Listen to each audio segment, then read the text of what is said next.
102.7 WMJ FM Bermuda. Magic 102.7. The Glenn Blakeney Show starts now on Magic 102.7 FM. Let's do it.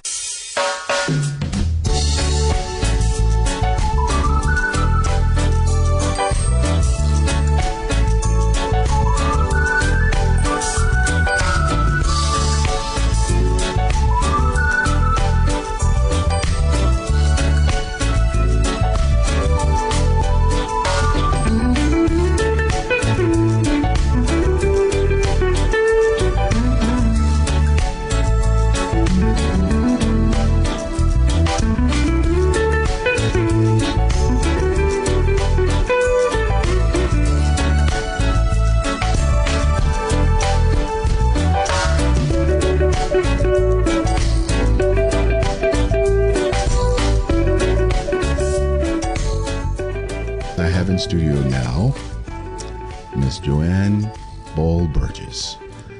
Good afternoon. Good afternoon. How are you, Glenn? I'm a little frustrated I see that. at what's going on, because it's just this rhetorical stuff just going on and going around, and it's, to me, just let's say what we say to win by any means necessary. Right. It's got to be strategy. And I don't think that people are thinking long-term strategy. I mean, with regards to the independence, I mean, it's always great when we have people stepping up and throwing their hat in the ring. Is a sign of a lively democracy. I agree. And at the same, because like I said last night, I visited some countries where those types of people would not be able to stay in that particular country. So Bermuda is a beautifully democratic society. Yes. Having said that, we need to separate the wheat from the chaff and see what is a distraction and what is something that actually looks promising. There may be a couple that look a bit promising, like they could be leaders in some aspect, whether that's community based or otherwise. Mm-hmm. But I feel like it's a lot of distraction going on. It's a lot of rhetoric going on, and I feel like we need to understand what the Westminster system is. That's and right. How it is set up. It is set up for party politics. And if we want to change that, then that's a conversation within the country structure. That's right. That we need to change. That's not a conversation that happens during election time. Like so if we want to, you can make it happen. And it's not a decision that's going to be made by us. It's a decision that will be made by Great Britain in providing us the approval through the constitutional order by way of an amendment. And certainly not by one person. No way. So, exactly. No way.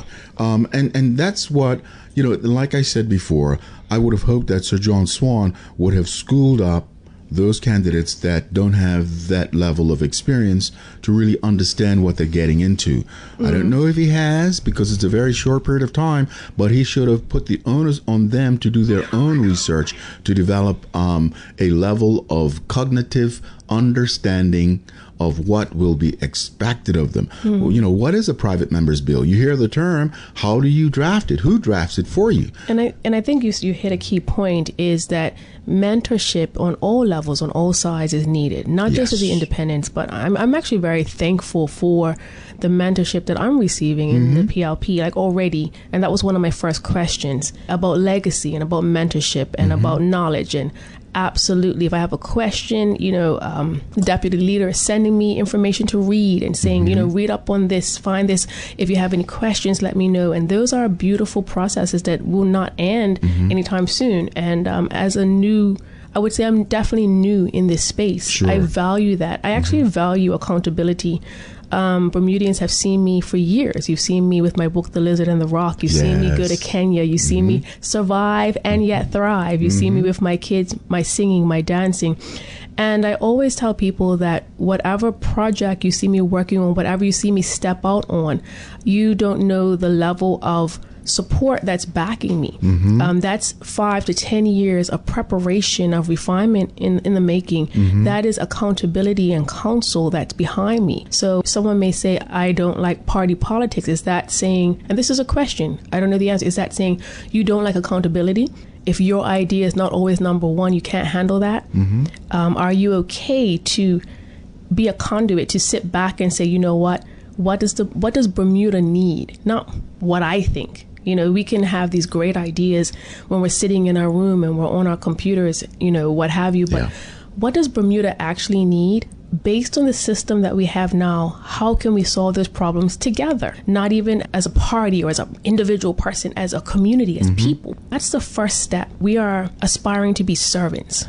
I'm not aspiring to be, I don't even think of myself as an aspiring politician. I think of myself as an aspiring servant of the people. And not to say that the others don't, but I feel like that's the key. That's what we need to lead with when we're coming into this space. It's a very humbling space. It's, you know, I've been on the dance stage in front of over 1 million people. And this that would have been in Kenya. That would have been in Kenya. And this one feels more intense. Not dancing, but at the same time, you're always on stage. Your every word is being scrutinized. Absolutely. Your every step or misstep is being scrutinized. It's literally, you are on all the time. And, you know, to the leaders of this country, past and present, on all parties, I say salute, because Amen. It is a tall, you know, you've been there. It's a tall order. Absolutely. It's a tall order, and we don't come into this lightly or frivolously or thinking we know it all. We come humbly stepping and coming on the shoulders of those who passed before us. And honoring those elders who passed before us. I had a conversation actually with Minister Weeks, and I said, you know, and you know the situation I'm talking about. And I firmly believe in honoring our elders. If we do not give blessings and honor our elders who are still here with us, you can't be blessed. No matter what you think, no matter what you think they've done or they have not done. And Minister Weeks is completely in the community. We must give honor where honor is due. And you cannot come into not just a political space, but any kind of space just with any kind of way, you know. Exactly. So anyway, that's not exactly what I want to talk about. We got on that subject. And you know, I think that was a great preamble to the interview we're going to have, because it speaks volumes to your passion. It speaks volumes to your opinion of where you fit based on what you would like to do in service to your country, to say the least, to your community. And that's not even scripted. That's you. And that's what people want to feel. People are hearing a lot of noise, and they're not feeling a lot except what is impacting them in certain ways, such as their pocketbook, disposable income, health care if they aren't able to afford insurance premiums. And all those things are important, and they're real issues. That's right. They're absolutely real issues. And but the government has responded. They made sure that the premiums were frozen to the degree that you would get minimum at basic level without it there being an increase. You look at all of the other areas. You know, if you take time to read the platform as well, there are a number of things that have been accomplished. There are a number of things that are works in progress. But what about the continuity? You want to break the continuity and take a risk on an unknown quantity and quality when we are in the turmoil of a chaotic world, where we don't necessarily have it our way, and sometimes has to respond to circumstances beyond our control. And take a risk where they don't know what they would do with education reform or how they would raise money for pensions. They've said that. I'm not trying to, you know, but that's been said in the public domain. So your background, we know as a dancer, an entrepreneur. Give us a little bit about your background. I know you kind of touched on it just a while ago. I'm a Bermudian, born and raised. Grew up in Warwick. And C24 would be my homestead, but right next door, C25, where I'm running, is also a large part of what shaped me. You know, running through the tracks by Cobb's Hill and going to Vacation Bible School and the after school programs at Bright Temple, riding my bike up and down Spring Hill, going to swimming lessons at Warwick Academy. You know, that's all a part of my upbringing, you know, going in people's yards and stealing loquats. But should I mention that? No. Okay, I didn't say that. That's hypothetically. That was someone else. That was my cousin. That wasn't me. You just picked them up off the ground since nobody wanted them. That's exactly what I did. So but that's being real. Yes, because guess what? Mm-hmm. I did it too. And they're coming for us. so you know, growing up in that space for the first 19 years of my life, and then going off to college, and from there everything just springboarded. Mm-hmm, you know, I was in China for a few months, and then after that, you didn't speak Mandarin or anything. I started to learn. I actually pick up languages quite quickly, but if I don't use them often, you lose it. I kind of lose it. True, so I was rambling off a few phrases here and there in Mandarin and Cantonese. Okay. I was in Hong Kong for a bit as well, and then. What cuisine did you prefer, Mandarin or Cantonese? I think Mandarin. It's been a long time. That's like 2001. But that was okay. And then of course later on moving to Jerusalem. Of course Israel. That's not a popular country right now, but just stating it for the record. Then, I came back to Bermuda for 3.5 years, and that's when The Lizard and the Rock was published, and then The Priceless Hog Penny. That's a great book. Thank you. Was published. I want to bring it back into print. And kids love it. Then the illustrations. Who did the illustrations? So Lamel Painter. Okay. I love Lamel. If he's listening, give him a shout out. Okay. So then I did the soundtrack for The Lizard and the Rock, and the theme song, Free to Be Me. You wrote that? I wrote most of the songs on that. So people don't always know that I also sing and songwrite. Wow. So, and then, of course, that was done in John Ward's studio.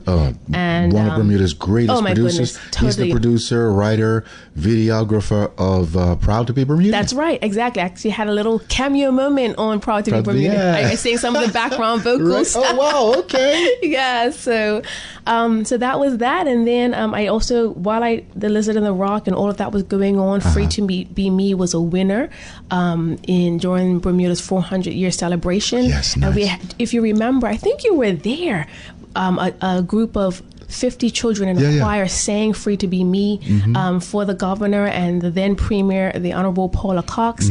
That was an amazing moment. Yes. I was also doing my master's degree at that time. Oh, wow. Yes, and had 2 young kids. Right. So I did my master's in education and organizational management, and my thesis work was on STEAM, using the arts, visual and performing arts, to enhance learning, to support kids, especially with learning differences. Okay. And that was when STEAM wasn't even really a thing in Bermuda. Yeah. But already STEAM or STEM? STEAM. Adding the arts in there. Okay. So STEM doesn't have the arts. Right. STEAM it has the arts. Right. STEA. That's right.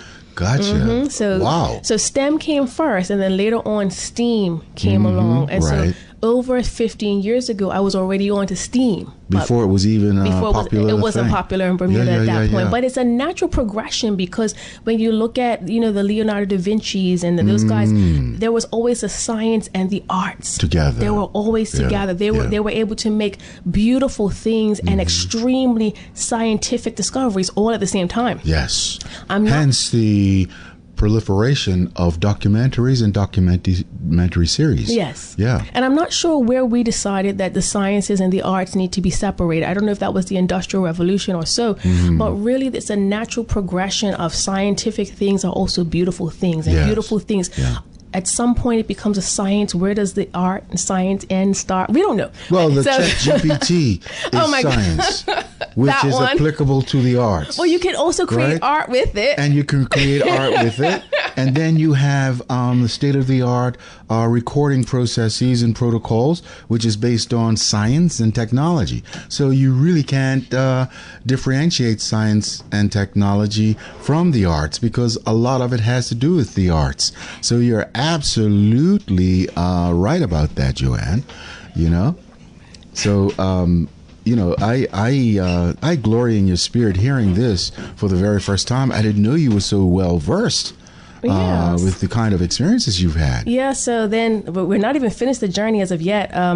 Moved to Kenya, and from there, as you know, I started the cottage school, and based on my thesis work, and went into being a dance judge on the Kenyan version of America's Best Dance. I remember hearing about that. So that was called Sakata Mashariki, and I did that for 4 seasons, and I became the face of dance in East Africa from that show.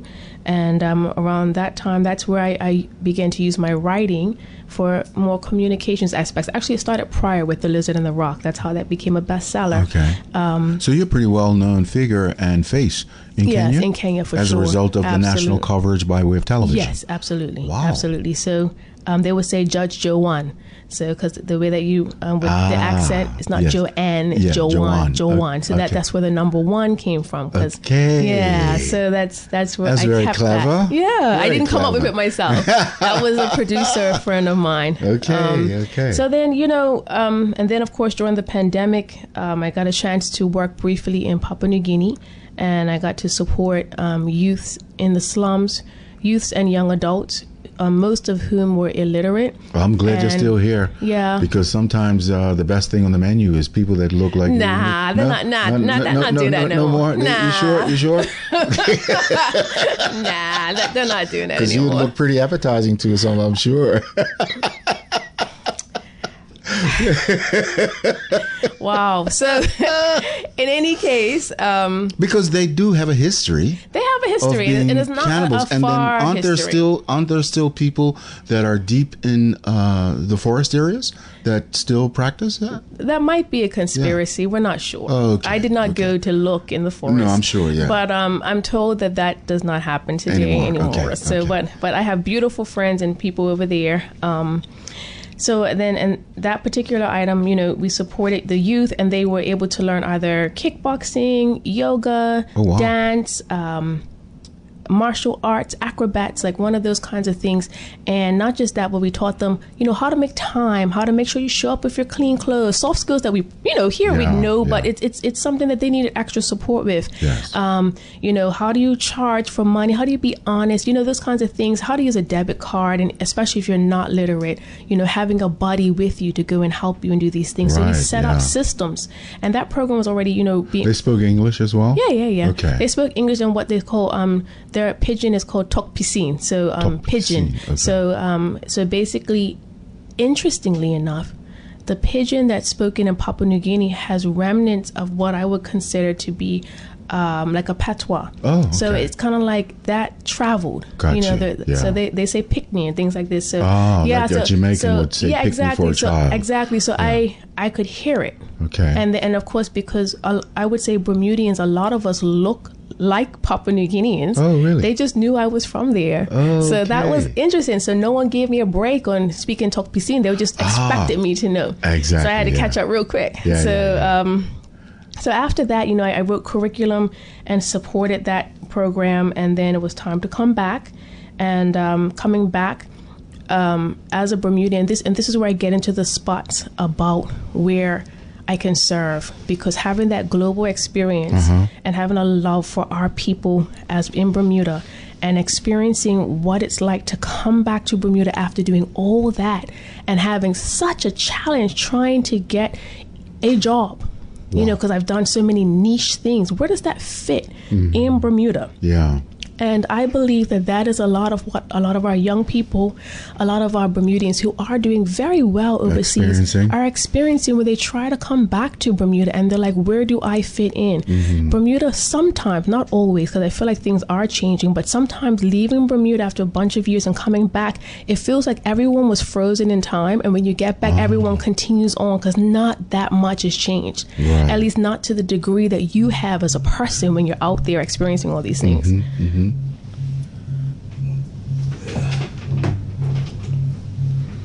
That's me. That's mine. That's you. Yeah. So, in taking this opportunity in running, one of the things I would love to add my voice in the conversation and to help to influence is, how can we draw a straight line from a student, a person that's been away for a while? How can they feel supported and be able to enter into a job market, whether it's consultancy or otherwise, where they are feeling like, yes, I can contribute to my country in the same way or even a bigger way than I did when I was overseas. Right. Because it does not make sense that we as Bermudians can go all over the world and make a mark for ourselves and come back and what is there for us, It's very, very,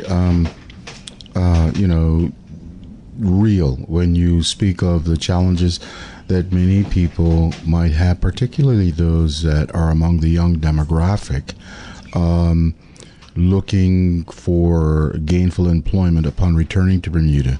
It's not new. It's happened over years.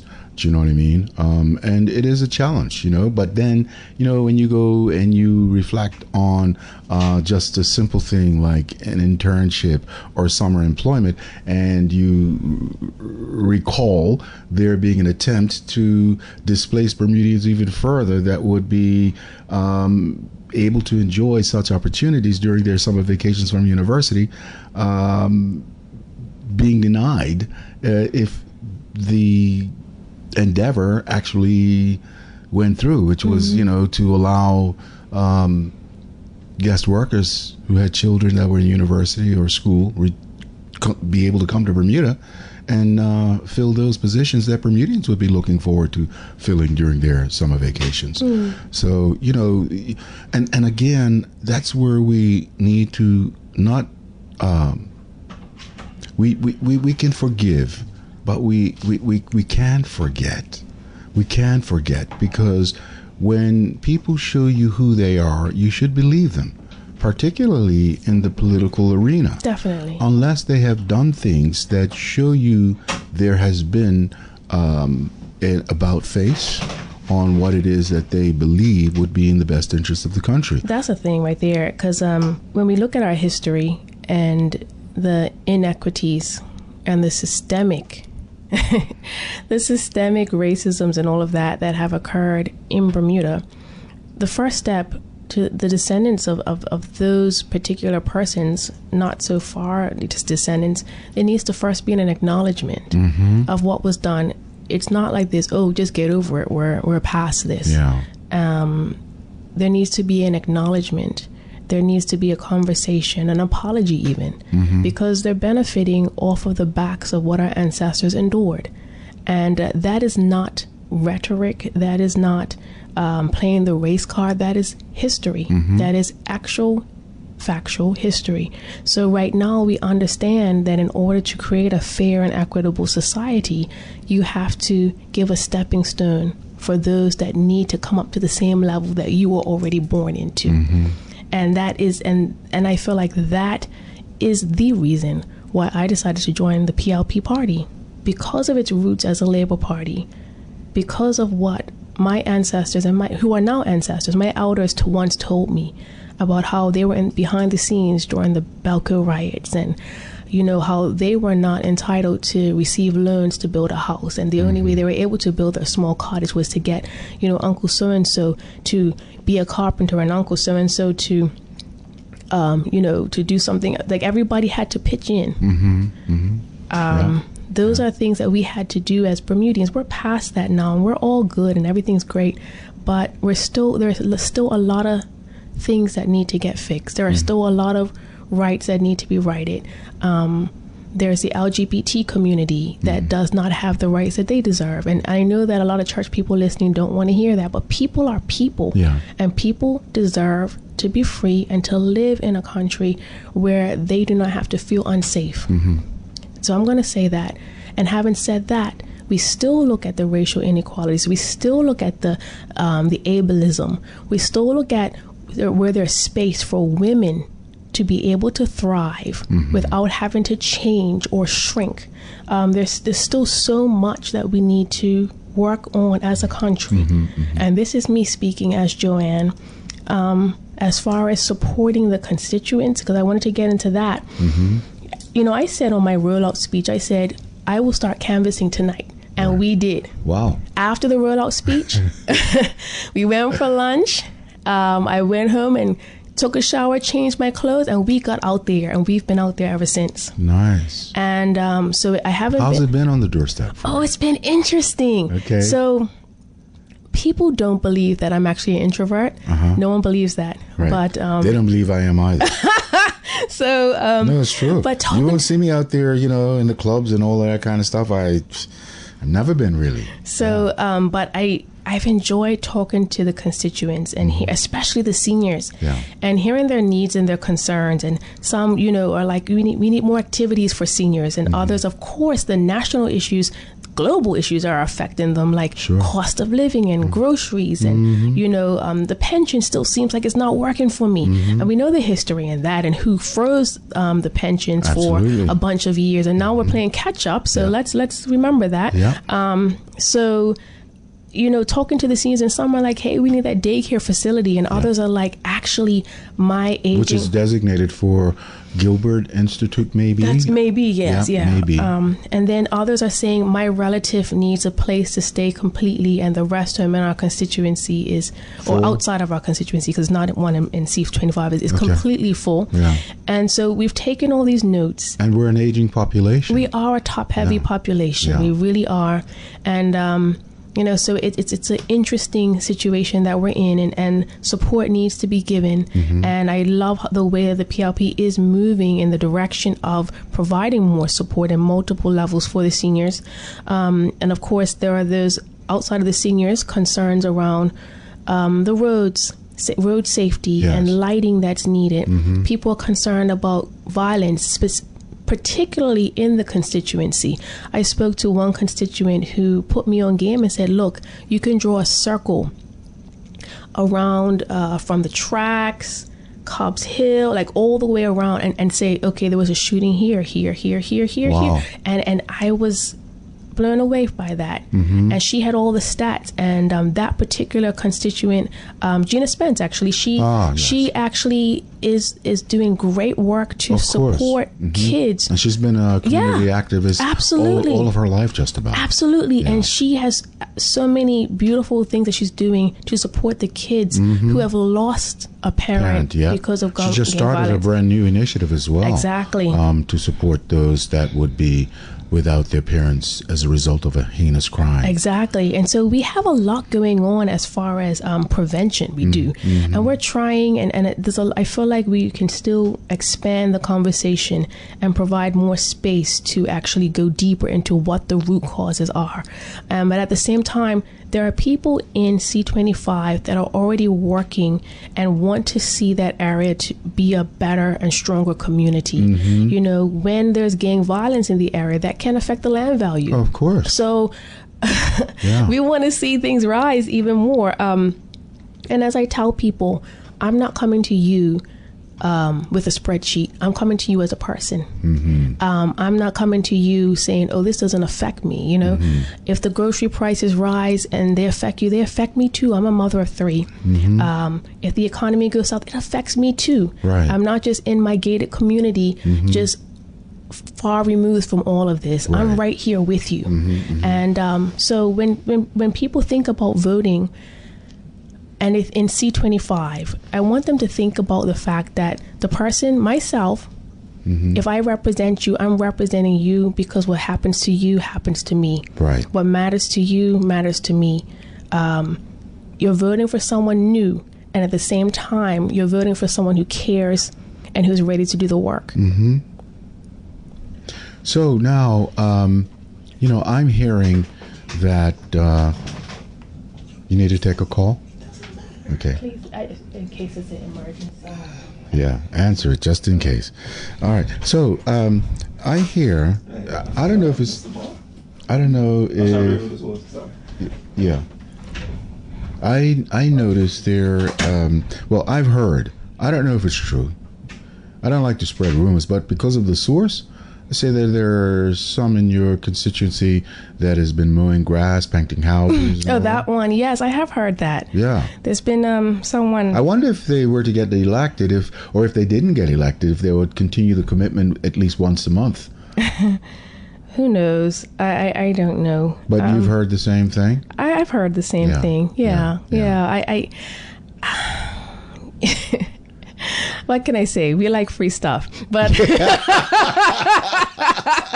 the politicians of old. I could think of one that was very well liked in Warwick under dual seat constituencies, and thought nothing of bringing you by some bananas, some eggs, or whatever. I do know in a constituency that was held by the Progressive Labour Party, considered to be a stronghold, a brand new candidate for the opposing party. I think it would have been in 2012. Was said to have been, giving, which equates to like buying votes. It can be seen as buying votes. And we don't have any kind of law that prevents that from happening. Yeah, it reminds me of very African politics, but it's okay. Oh, right, and many other places too, I'm sure. But I feel like more than like mowing grass or taking someone's kids out for coffee or something like that, what constituents should be concerned about is what are this person's circles? Who are their circles on a daily basis? Where are they in the community? Where do they volunteer? Who are their friends? Do they just have a token friend in their circle? Are they actually communing and talking to a variety of people that represent this constituency? That's what I'm concerned about. Gotcha. So if not, then your mindset still will not be able to reflect the mindset of this varied community. Yes. And you have a very diverse community. It's very diverse. It's a mixed bag. We have people on all sides, beautiful people on all sides. Because it's been held by the PLP, it's been held by the UBP, it's been held by the OBA. Yes. Yeah. So that's where we are, Magic 102.7, good afternoon. You're on air with Joanne Ball Burgess. Hello. Good afternoon. Good afternoon. And certainly, I want to give accolades to, I don't know if I should address that as Joanne. I mean, we are old guys, Glenn. Yeah. She's fine with being addressed as Joanne. Yeah. She's not an MP yet. From your mouth to God's ear. You make no more of that. But certainly, I'm looking forward to you becoming an MP. You had me on your little talk about affirmative action. You had me when you talked maturely on that subject. I said, man, that is refreshing to hear a new candidate talk in a way we would all talk if we was being honest about what is really going on and needs to happen. The other area that I found interesting, which you also mentioned, which I agree wholeheartedly, with very little change has happened, which is the young people coming back and finding it difficult to get a job or fit in. And I could relate to that. Because one of the reasons I gave up attempting to become a professional in my sport of track and field is because I knew that a job was offered and I better take advantage of it while I can, because in all the years I had been trying to secure a job upon finishing university, that if I had one, that was a big plus at that time, especially for people of color. So I took advantage of that. Unfortunately, I gave up the opportunity to, I was also offered the opportunity to go to Europe and live professional in track and field. Stupid me. I probably should have taken advantage of that at that time, but the climate being what it was, and I hear you speak on it, and it's amazing that it still hasn't changed much when it comes to the feeling of young people coming back to Bermuda. So I was pleased to hear your maturity in that area. The other thing is, I'm very curious to hear more of what you feel about Israel, because you sound like a person well-traveled, and not only that, a person that has the opportunity to live and being in countries. I'm fascinated by that, and that can carry over in your political. In the political world, in terms of your expertise, to be in all reality. So But anyway, I'll listen off air, and I just wanted to, make mention of those few things that impressed me. Mm-hmm. If you're speaking, you're a well-spoken person. Thank you. I look forward to you being an MP. Bermuda, come on, pay attention. This is the type of stuff we want to hear. We heard a person on there we heard a person on Glenn's show the other day that was an independent. I wasn't impressed at all.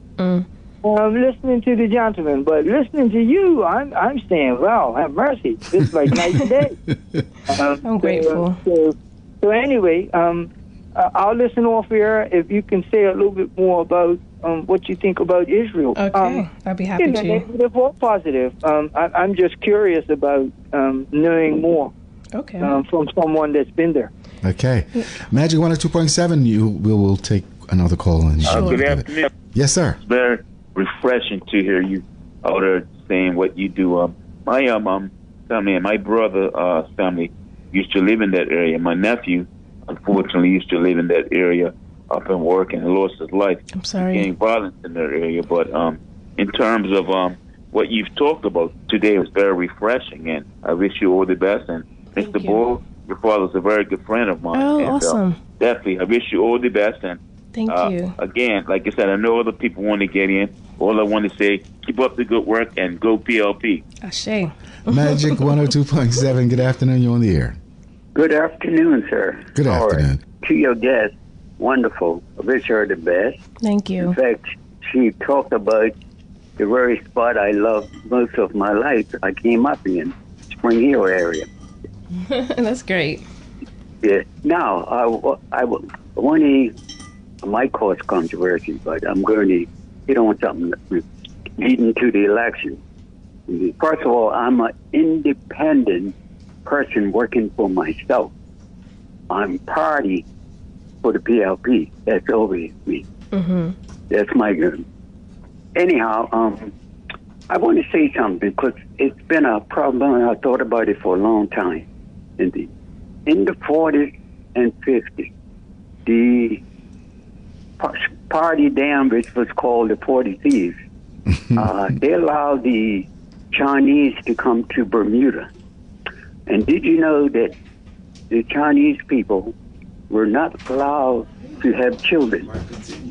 So if they got pregnant, they had to leave the country and put somebody else in their place. So they had 3 restaurants, and that's one of the reasons why no Chinese are really in Bermuda. Now, when it came to the Portuguese, the Honorable Louis Brown, Dame Louis Brown, she betted for them, and she could not get one run against the UBP. So when rain came, she got a break. She ran to England, and she put the bet on the English people, and she paid a technical win. She came out as a winner for the Portuguese people. Now, today, correct me if I'm wrong, I have never seen once where the Portuguese people has honored the Honorable Louis Brown. In parade, anniversary for Bermuda, all of those things, and nothing was said of the woman that caused them to have wives here, because remember, they were doing a lot of crazy things without their women. And that's why Louis Brown put up the bet and fought for them. But they have never shown appreciation to them. Now, for the independent people, how could I vote when I don't know where you're going? Thank you. Okay, thank you very much. 297-1027 is the telephone line. Telephone lines are open. And your response to the query about Israel. Oh, wow, that's an interesting one. So I'm going to speak as myself. Okay. I'm being warned to be careful about Israel. What we need to understand as Bermudians, that Bermuda is a Christian nation. And so when we read the Bible, it's all about Israel, right? Mm-hmm. And we assume without living there that the Israel of the Bible is the Israel of today. And so there becomes this fierce desire to protect it at all costs. We have to realize as Bermudians that the Israel of the Bible is not the Israel of today. They're a country just like any other country. They are not a theocracy. They're not being guided by Moses and the pillar of smoke or the Ten Commandments. They are living as a country, which means any country is liable to make decisions that are for the good of certain people groups or not the good of certain people groups. When I lived in Israel, my own personal experience is that it was actually one of the most racist countries that I've ever lived in. And I've lived in many places, in Tulsa, Oklahoma, different places in Ohio, etc. So a lot of what we see, like on the news and that kind of thing, the treatment of the Palestinians, it's not new. It just means that we're seeing it now because we have social media, we have access to social media and that kind of thing. How would I say this? Any country, doesn't have to be Israel, but any country that's treating a particular people group in a way that's not humane needs to be checked. Oh, absolutely. I'll just say it like that. Living over there, oftentimes they thought that we were Ethiopian Jews. That group is not treated the same as the European counterparts.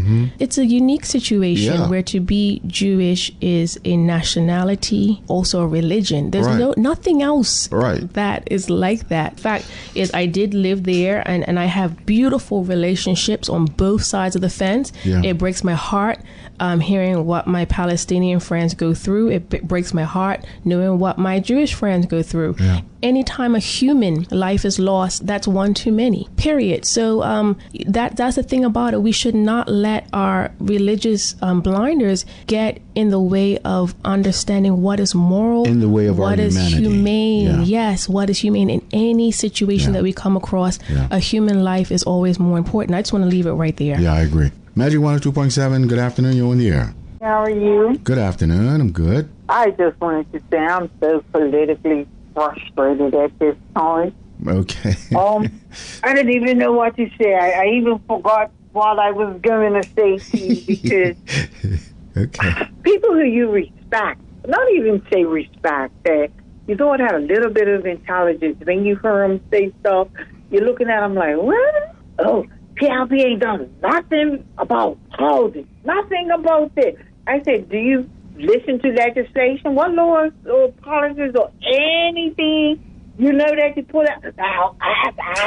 Well, if you don't, I don't listen to Parliament. Well, if you don't listen to Parliament, are you supposed to know what's getting done? You get what I'm saying? Absolutely, yeah. And it's like it's so frustrating. And I'm saying these are people who call themselves intelligent and you're out there trying to influence other people. And I'm saying you don't see the wrong in what you're doing?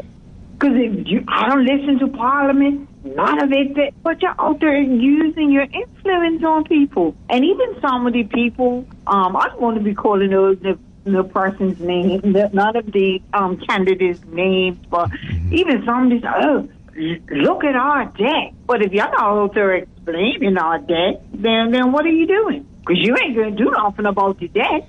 You got to get out there and explain what debt and deficits are and how we got to where we are and what are you willing to really cut if you're making this drastic debt reduction. I mean, nobody likes debt. That's right. I mean, but unfortunately, the world went through a transition of just having debt. And there's more debt in the private sector than there is in the public sector. Correct. And even if the public sector had zero debt, well, the global economy is run on debt financing. Debt. Yeah. Because that's just our great grandmas and all of that didn't have debt. But we live in a different society. We can't even compare the two. There was no such thing as an equity loan. My great-grandma will flip over in her job. What you mean equity loan? How you take money out on your house? Those things just didn't exist. And I'm sure if they did, they would have took advantage of them.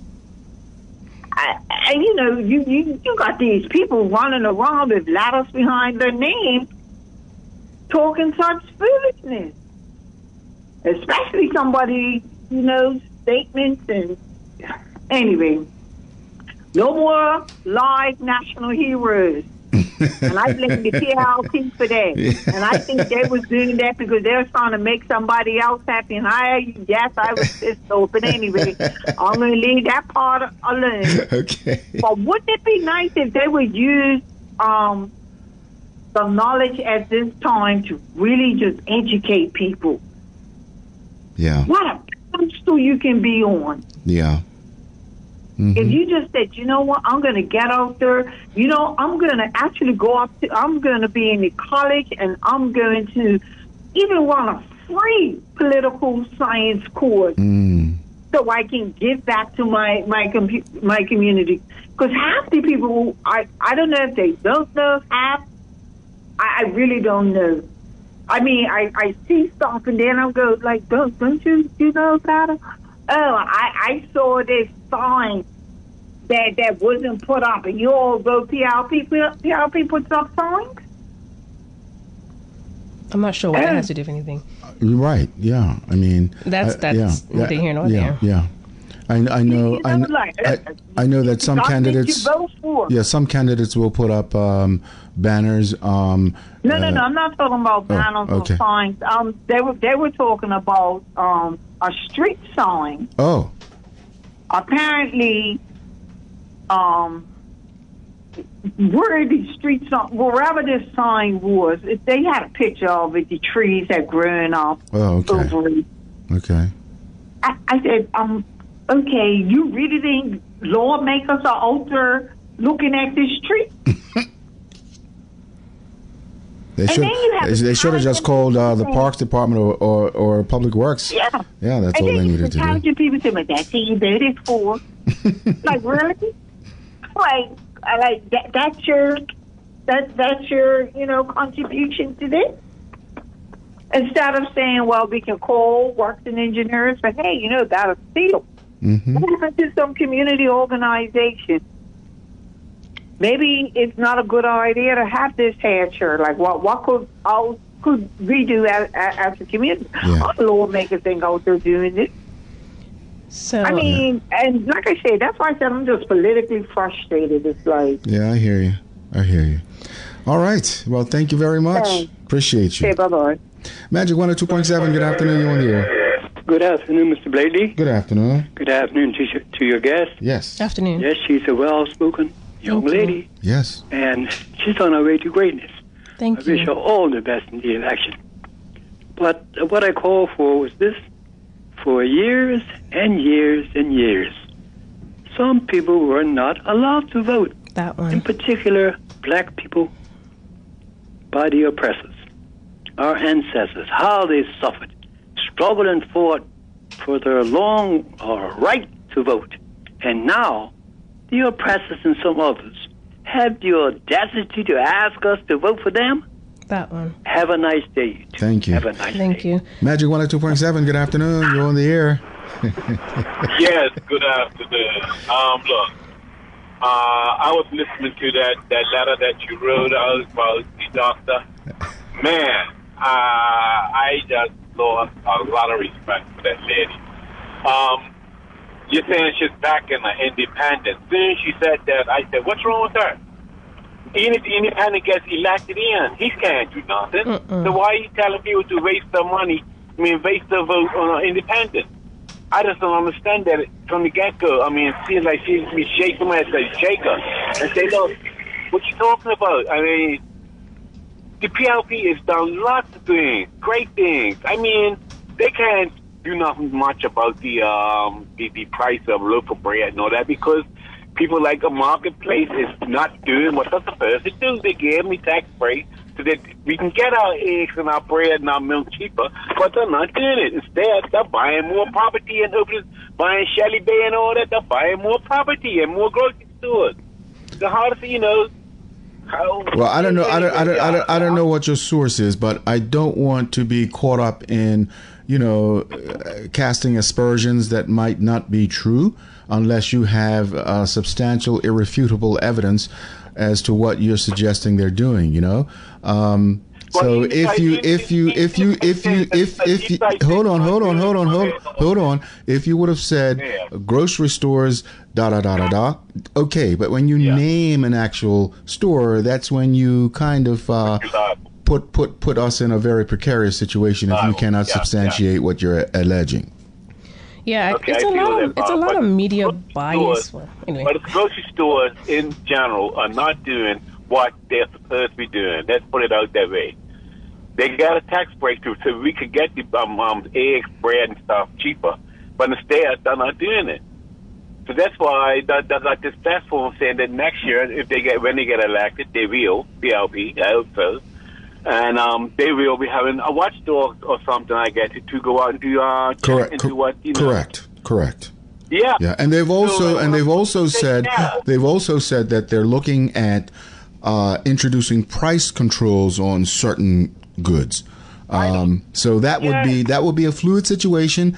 That is a promise that we would look to see how it's going to be carried out, and everyone that would be a stakeholder that it would affect have been forewarned that this is something that's going to be considered. I also want to say, the PLP are in the platform are going to be adding additional items to the list of duty-free items, essential goods. That's in the platform. Mm-hmm. And actually an entity is also going to be created to monitor how the funds are being passed on to the consumer. Yes. So in a lot of situations, if you have a situation where, let's just say the government had put a discount on carrots. Whether we don't know if the grocery stores are actually honoring that discount, so the consumers feel that discount. So moving forward, we'll get back in, and then those things will be monitored a lot more closely.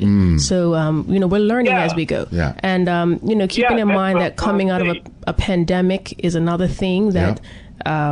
And then back to the thing about independence, we talked about that, and like I said, people have the right to, throw their hat in the ring and that kind of thing. But keeping in mind and understanding our Constitution, just understanding our Constitution and what the reason is. If you want your voice, and I love how AG Kim Wilkerson said last night, if you want your voice to be heard during an election, it's not that time. Like, you don't become a politician just so your voice can be heard. Right. Like you come into this situation to do the actual work, and that's you would what like to see done. The work, and that's what I want to do. I want to work for the constituents of C25. I want to get the work done, the plans and the aspirations and the implementations as well that I did overseas. I want to do that here. And that's why I'm throwing my head in the ring, not so that my voice can be heard. Actually, I've been kind of quiet. Like, you don't really hear me engaging in social media rhetoric or anything of that nature at all. Because I feel like that's a distraction. Yeah. It's a distraction, and it confuses people. And I'm not going to be a distraction.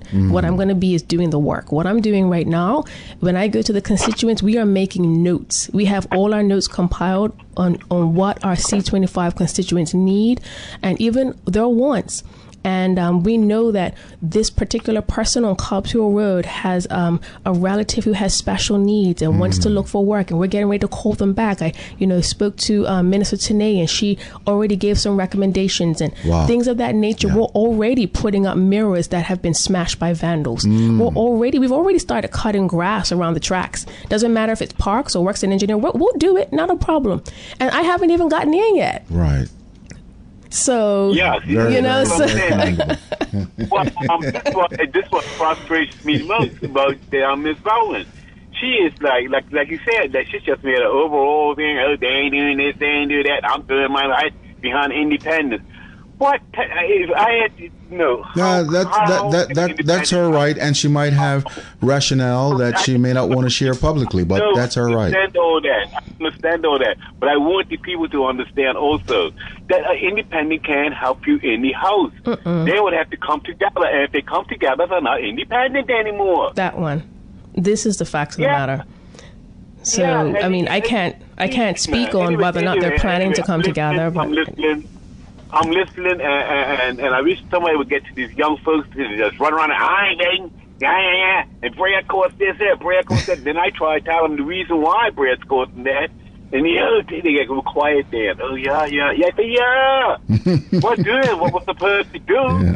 But the other people who supposed to hold their hands up are not doing what they're doing. That's why the prices are up or going higher. I mean, could you imagine? Pay attention. But anyway, I'm gonna lift you off her again. Okay, thank you very much. The cost of living is high everywhere in the Western world. It's just a fact of the matter, and we're not sure what's going to happen with, the newly elected president, whatever in the U.S. I'm not sure what that. Okay, let me stop. I'm showing my bias. But the fact of the matter is, we don't know what's going to happen. No, we don't. But could you imagine a government where the prices are high and the social programs are cut? Oh my! Could you imagine? Yeah. And then they they categorize it under an austerity and what. What is it? Austerity? An austerity plan. Yeah. So whereas to substantiate, well, you know what? We don't have the money and we're going to be taking a little bit more from you because we have to share the sacrifice. But people are already sacrificing. People are sacrificing. And like I said, and I'll say it again if I have to, I'm on your level. The grocery prices are high for me as well. I got to figure it out. I also have to work more than one job to make sure that things come together. And I'm not saying that as a way of struggle Olympics, but I am saying that to say to the average Bermudian that I hear you, I see you, I feel you. I'm here for you. And and that's the energy that I come with for C25 to say let's work together because we need to rise together. We will rise together, and whether it's a constituent issue or a national issue, they kind of play on each other. And I'm here to serve. You're going to be a wonderful representative for C25. Thank you so much. Really, I mean, and I'm not, exaggerating in any way or just saying that. Because I support the Progressive Labor Party, but I'm saying that because you are very impressive. And I found that many newcomers standing for the Progressive Labor Party, particularly the women and young men that have offered themselves. Yes. What's his name down there in C9, I think it might be. The chairman of the youth, Young Progressive. Shamori Talbot Warwick. Oh, wow, man. Amazing. I mean, it's just some phenomenal people that I'm running with, and not to say that everyone's phenomenal, but just listen to Alexa Lightbourne talk. Oh my goodness. And the work that Lindsay Simmons continues to do. I mean, the AG Kim Wilkerson and her position is phenomenal. I mean, look at the caliber of these people, and someone had the nerve to say, what's the educational qualifications? Are you for real? We can show our resumes. We have pages and pages of resumes in the PLP, whether you are an entrepreneur or you have education. The work speaks for itself. So we really don't have time to be submitting our resumes to the World Gazette because we're actually out there doing the work. So, I mean, I almost have a PhD, and the only thing stopping me is time and resources. Who knows? I might write something on the work of C25. Who knows? But, there's absolutely no stopping us. It's just about supporting each other and getting back to the grassroots of what's my neighbor's business is my business, not in a way where we're pokey, but in a way that we aim to support and to uplift, to look out for each other. I even remember the days, I'm not that old, but I do remember the days where you could knock on your neighbor's door and say, hey, I'm out of eggs. Can I borrow an egg? Yeah. And then when you make your banana bread, you actually bring them a slice of banana bread to say thank you. Absolutely. Absolutely. We need to do that again, know?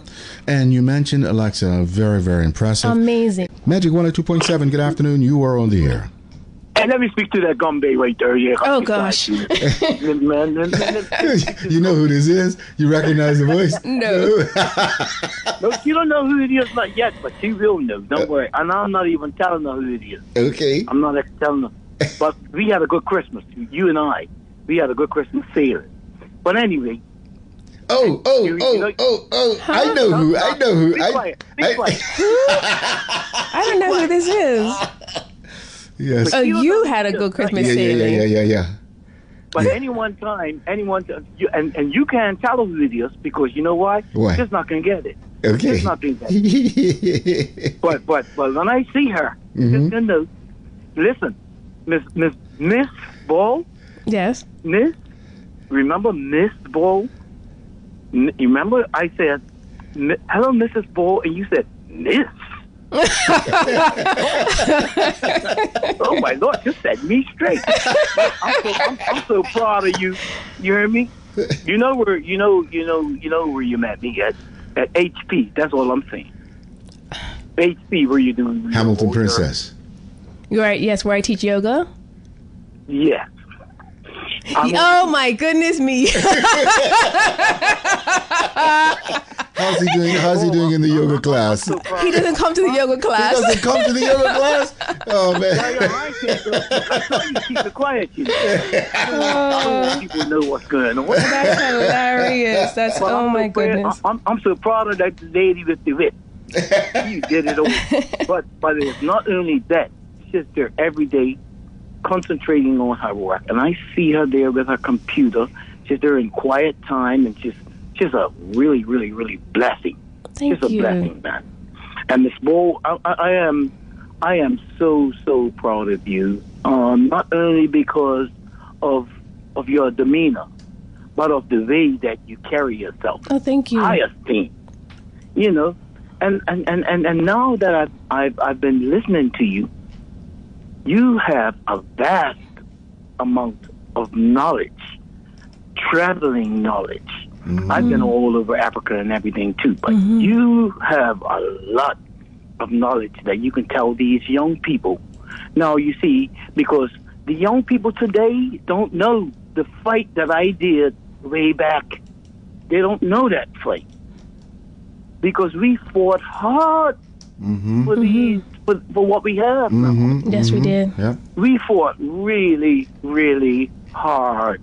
And I can't, my grandmother said, if you vote for anyone other than the Progressive Labor Party, I'm coming back. It's gonna haunt you. They have just been going for about 30 years, and she used to hit me with a switch, and dramatic. that's what we lost, because if people did the switch thing, we wouldn't have all this trash. Oh, that one I disagree, but okay.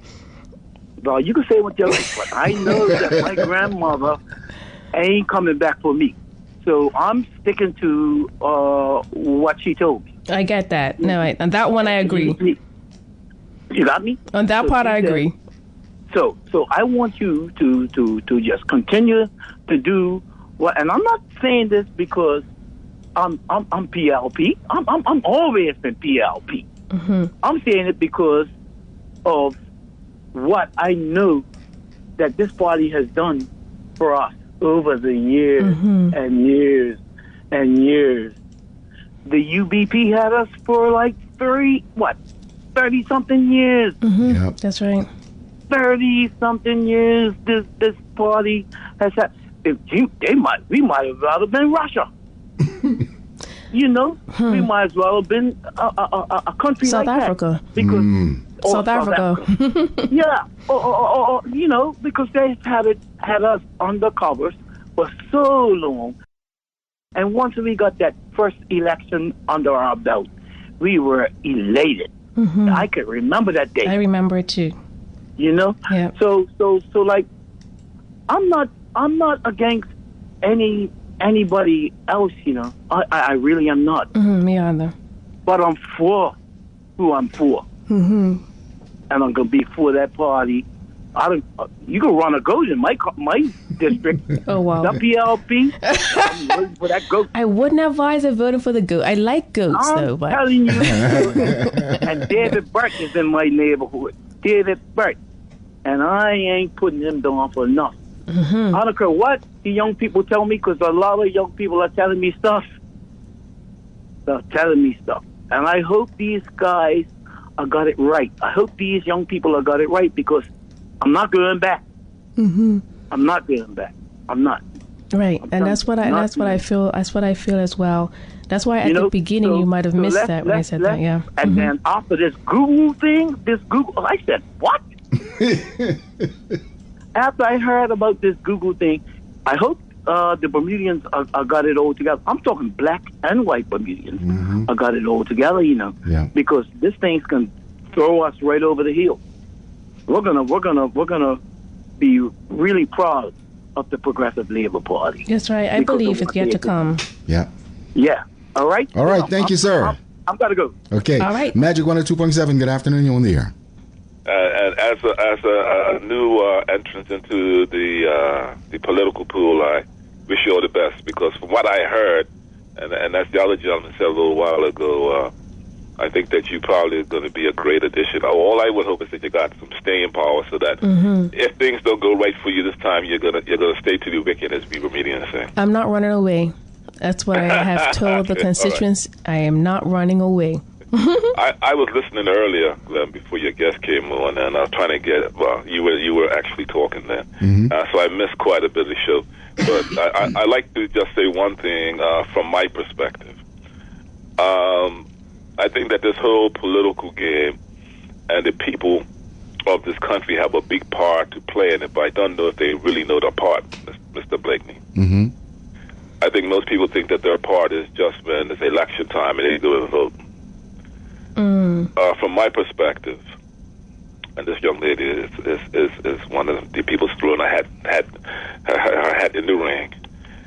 And as me talking to my representative in my parish, and I've seen him on many times, years and years ago, and one of the first things I said to him when we started talking, but I said it a nice way, not a bad way.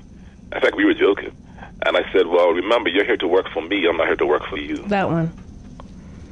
And I think in the early part of the conversation, I heard this young lady mention that she's here to work for the people. That's what I said. Yes, I did. Right.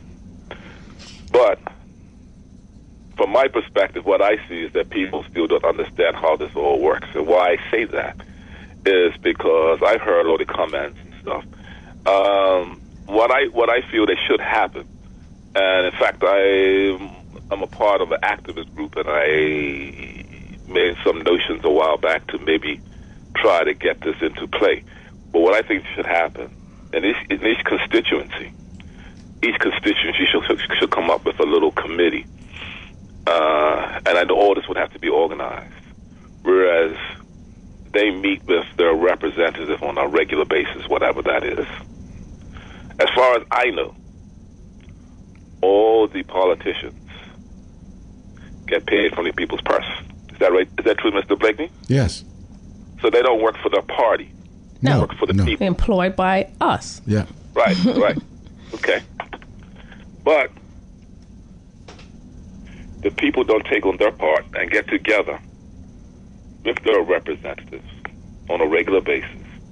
Let them know what's happening in their constituency, plus or minus. And then let the representative take it back to the party and then maybe to the House or whatever. We don't do that.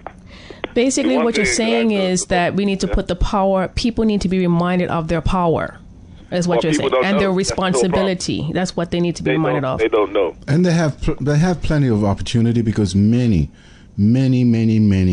elected members of Parliament across the divide have consistent and frequent clinics. They do have clinics. Yeah. Yes, and my representative does too. Yeah.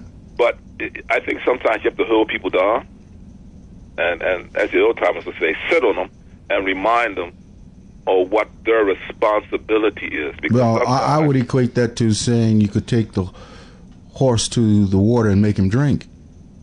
Exactly. But you can't. He's got to be thirsty.